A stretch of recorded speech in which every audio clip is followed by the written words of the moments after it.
প্রকৃত তথ্য জানার চেষ্টা করে হিসাব করে দেখতে পেলাম এটা আনুমানিক 20 লাখেরও অধিক ডিম হতে পারে। যেহেতু আমরা গণনা করতে পারিনি, তাদের সমস্ত কাগজপত্র মিলিয়ে প্রায় আমরা 19 লাখ ডিমের হিসাবটা শেষ পর্যন্ত আমরা পেয়েছি। ওয়ালটন ফ্রিজ কিনে অনেকের মতো আপনিও হয়ে যেতে পারেন মিলেনিয়াল, সেরা পণ্যের সেরা অফার।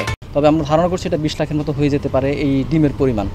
তো এই ডিম আসলে তারা মজুত করেছে বিভিন্ন কারণে।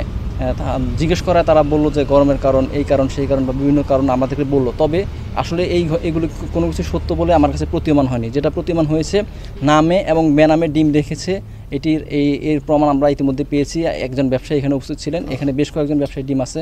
নামে বেনামে ডিম যে রেখেছেন তার প্রমাণ পেয়েছি আমরা এইভাবে যে ব্যবসায়ী একজন কিন্তু অন্য আরেকজন ব্যবসায়ী নামে বা অন্য নামে ডিম রেখেছেন, কিন্তু সেই ব্যবসায়ী ডিম নিতে এসেছেন। এতে বোঝা যায় তারা নামে বেনামে ডিম রাখছেন বা বিভিন্ন কারণে ডিম রাখছেন, সিন্ডিকেশন করছেন, অথবা মজুত করে বা যেই ধরনের কৃত্রিম কারসাজি বা সংকট তৈরি করতে যেই ধরনের পদক্ষেপ নেওয়া প্রয়োজন বা যেই ধরনের অপচেষ্টা করার প্রয়োজন, সেই অপচেষ্টাগুলো তারা বা সেই কৌশল তারা অবলম্বন করছেন বলেই আমার কাছে প্রতীয়মান বা আমাদের কাছে প্রতীয়মান হয়েছে।